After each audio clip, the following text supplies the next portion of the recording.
Hello, brothers and sisters. My name is Ali. I am not a Senegalese but a Pan-African living in Senegal. And today I would like us to talk about the problem of the educational system in Senegal. Do we have the best educational system as it is often said? Is Senegal, is our educational system in Senegal the best one? I don't know. But all I know is our authorities are going to say yes, of course we have, as there are many results that have shown that we have the best one. And there are many students, African students that are here in Senegal taking their studies, and these are some proofs of our educational system being the right one, the right educational system. Um, but at the same time, I can tell you that teachers and students are not going to sit eye to eye with them, as there are many problems in this educational system that shouldn't be here but are here because of some negligence from our authorities. And how are we going to tackle it? How are we going to face all those problems? Just to name some examples, to tell you some examples, starting from university to primary school, to tell you the how the education system sucks. Even if we have some, that system has some merits, as it has been training natural human resources for years now, and it has that merit, of course. But this should not be the wood that hide the forest. We have some problem, and we have to face them. If you go in any university you go in Senegal, you're going to find a problem of teaching materials. Just to give you the case of the Faculty of Science, they do not even have laboratories, decent laboratories to work in, and they are supposed to become good scientists and do scientific works. This is a paradox. Uh, I am not a student there, but I can tell you in my department, at the linguistic department, we are facing the same problem, as we do not even have a good and decent linguistic laboratory to work in, and we are supposed to become good linguists and codify our national languages. How can this be possible without those materials? Question mark, a paradox again.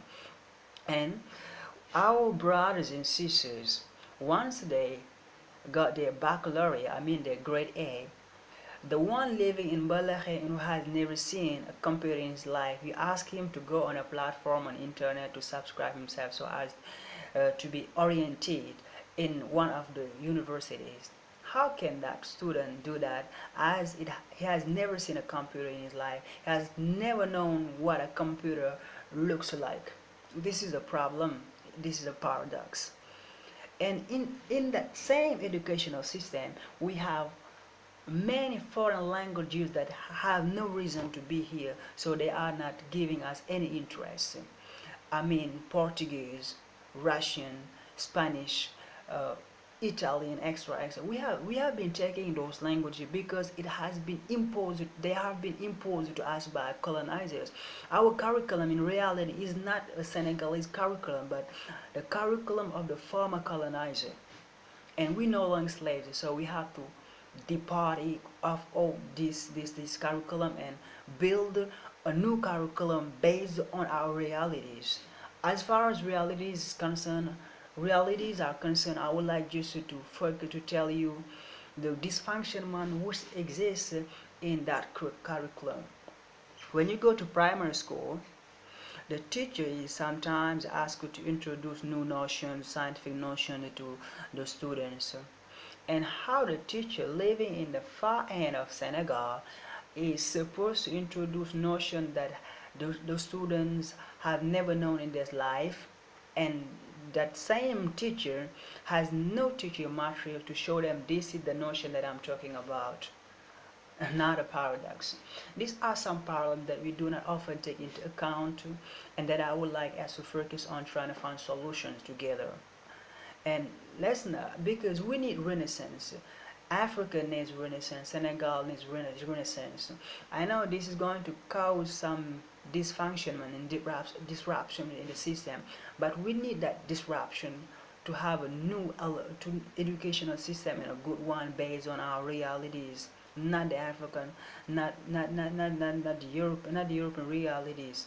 We need to introduce our national languages in the education in our educational system, because there is no country that can be developed without by neglecting its national language. And that's what we have doing.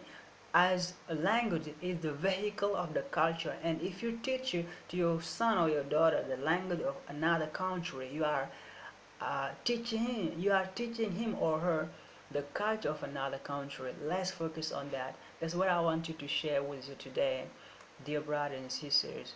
Thank you for watching. Peace be with you.